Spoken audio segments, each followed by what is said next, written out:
Halo YouTube, kembali lagi bersama gue Anton Zigarto. Kali ini gue mau bahas cara sistem kerja penelusuran YouTube. Tapi sebelum itu, kita intro dulu.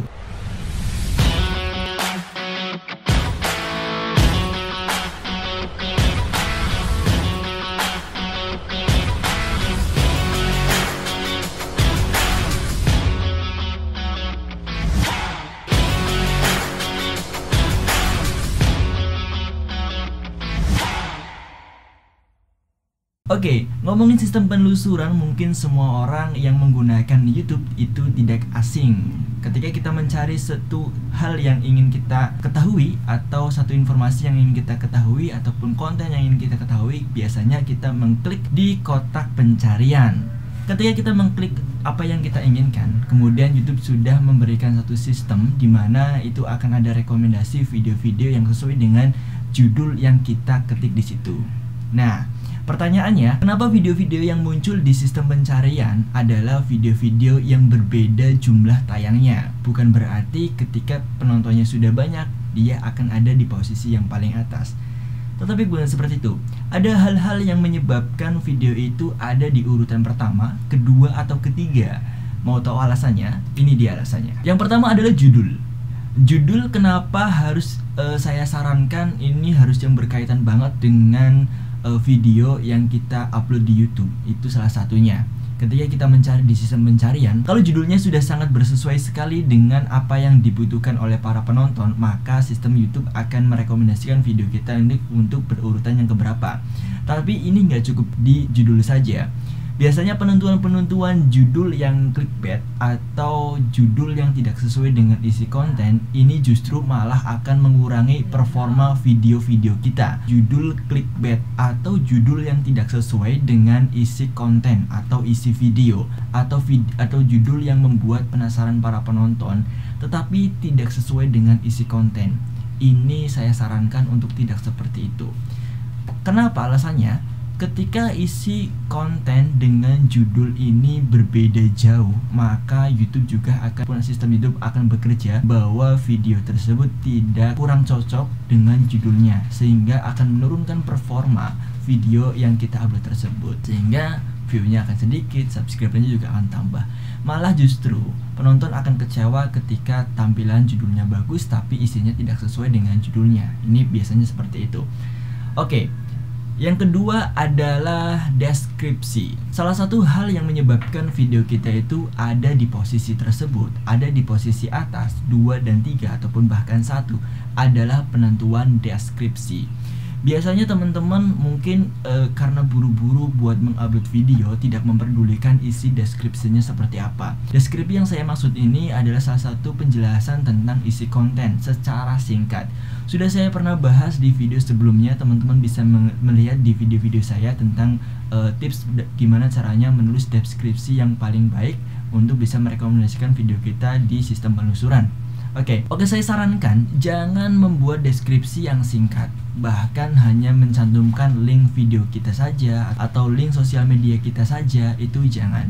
Buatlah deskripsi yang panjang, yang cukup, agar penonton juga bisa paham apa isi konten kita.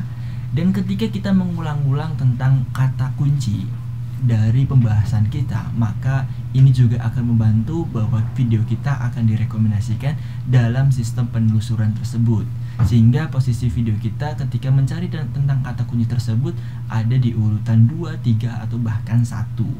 Oke, untuk bisa memudahkan kita menulis deskripsi, ini salah satunya kita juga sebelumnya harus bisa menentukan niche kita. Niche ini adalah salah satu topik atau hal yang berkaitan tentang YouTube. Ini berkaitan dengan niche. Kalau teman-teman bingung soal niche itu apa dan seperti apa dalam menentukan niche, karena niche ini sangat penting sekali dalam mengembangkan YouTube, teman-teman bisa lihat video saya sebelumnya. Oke, kita lanjut. Kemudian ketika kita sudah menulis judul dengan sesuai dengan isi konten, kemudian kita juga sudah menulis deskripsi yang cukup dan panjang yang menjelaskan tentang isi konten dan mencantumkan istilah kata kunci. Kemudian yang ketiga adalah take video. Biasanya teman-teman kalau sudah mengupload video di PC atau komputer, teman-teman ataupun di HP juga ada, teman-teman juga bisa melihat take video. carilah tag video yang sesuai dengan isi konten kita. Cari kata kuncinya yang menjerumus dan berkaitan dengan judul dan isi konten, dan klik dan isi di situ sampai hampir 500 kata karena ada batasannya 5 sampai 500 kata. Kalau itu sudah diisi dan sudah sesuai, maka kemungkinan besar video kita akan direkomendasikan oleh YouTube di sistem pencarian. Bahkan ada peringkat mungkin 2, 3, bahkan 1. Oke teman-teman, inilah hal yang perlu kita lakukan dalam mengupload video. Jangan sampai judulnya kita malah berbeda dengan isi konten, dan jangan juga deskripsinya juga jangan sampai lupa, kemudian tag videonya juga jangan sampai lupa. Oh ya, saya lupa. Kemudian yang ketiga, mungkin ini adalah salah satu tambahan. Ini mungkin berkaitan dengan trending topic, atau kita juga bisa mencari tren di Google itu apa, atau kita bisa mengklik ataupun mencari di Google Trend. Maksudnya gimana? Ketika kita sudah mencari ternyata pun grafik penelusuran yang paling banyak adalah konten tersebut atau topik tersebut, kita bisa membuat. Itu juga akan berkemungkinan banget buat video kita itu mudah ditemukan oleh para penonton.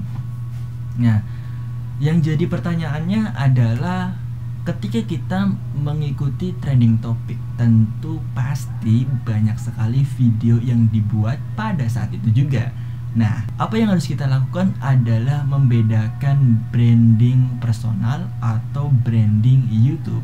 Ini yang membedakan. Ketika kita mengikuti trending topic, itu nggak ada salahnya, bahkan itu adalah kesempatan untuk bisa mencari viewers, subscriber, dan mengembangkan YouTube.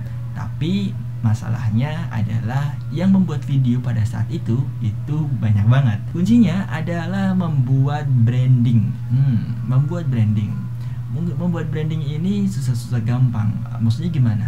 Branding ini adalah yang membedakan video kita, channel kita dengan channel orang lain, sehingga para penonton akan menyadari tentang perbedaan tersebut, sehingga mereka akan menonton video kita daripada video yang lainnya, karena mereka sudah tahu, mereka sudah kenal dengan siapa mereka menonton, tentu dengan kamu, ya kan?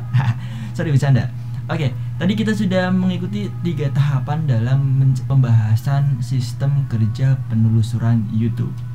Nanti kita juga akan ngobrolin lagi soal YouTube juga di channel ini. Dan kita akan bertemu lagi bersama saya Anton Sugiarto di video selanjutnya. Jangan lupa teman-teman juga bisa melihat video-video saya sebelumnya untuk bisa mengetahui dan sharing bersama tentang YouTube. Oke? Sampai jumpa di helloans.com.